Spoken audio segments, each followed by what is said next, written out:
আজ মৌলভীবাজার সফরে যাচ্ছেন প্রধানমন্ত্রী তারেক রহমান। সিলেট বিমানবন্দর হয়ে সড়ক পথে মৌলভীবাজার পৌঁছে বেশ কয়েকটি উন্নয়ন প্রকল্প সহ নানা কর্মসূচিতে অংশ নেবেন তিনি। বিস্তারিত জানাতে সিলেট ওসমানী আন্তর্জাতিক বিমানবন্দর থেকে সরাসরি যুক্ত হচ্ছেন আমাদের প্রতিনিধি কামরুল হাসান মাহি। মাহি, প্রধানমন্ত্রী কখন নাগাদ মৌলভীবাজার পৌঁছতে পারেন এবং তার কার্যক্রমের বিস্তারিত নিয়ে আমাদের জানাবেন।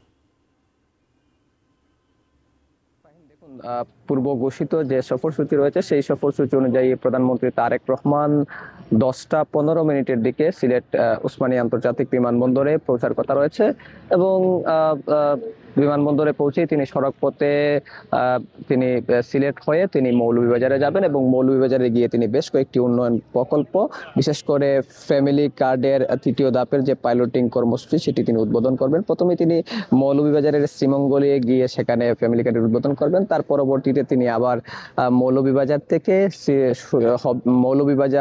শ্রীমঙ্গল থেকে মৌলভীবাজার সদরে এসে সেখানেও ফ্যামিলি কার্ডের উদ্বোধন এবং স্থানীয় নেতা কর্মীদের সঙ্গে একটি রাজনৈতিক মতবিনিময় সভায় তিনি যুক্ত হবেন। এবং যেহেতু প্রধানমন্ত্রী তারেক রহমান প্রধানমন্ত্রী হবার পর সিলেট বিভাগে দ্বিতীয়বারের মতো এটি সফর, এর আগে তিনি সিলেট জেলা সফর করেছিলেন এবং এবার তিনি মৌলভীবাজার জেলা সফর করছেন। মৌলভীবাজার জেলা সফর কালে তার বিভিন্ন রকমের সাধারণ মানুষের প্রত্যাশা তৈরি হয়েছে, বিশেষ করে যেহেতু মৌলভীবাজার একটি চা সমৃদ্ধ এবং পর্যটন সমৃদ্ধ এলাকা, তাই সেখানকার মানুষের উন্নয়ন অগ্রযাত্রা এবং স্থানীয় অবকাঠামো উন্নয়ন এবং মৌলভীবাজারের যে শমশেরনগর বিমানবন্দর সেটি পূর্ণাঙ্গ রূপে চালু করা সহ বিভিন্ন দাবি তারা করছেন। একই সঙ্গে সেখানকার কুশিয়ারা নদীতে একটি সেতুর যে কাজ চলমান করার যে প্রক্রিয়া সেটিও আসলে তারা দাবি তুলছেন।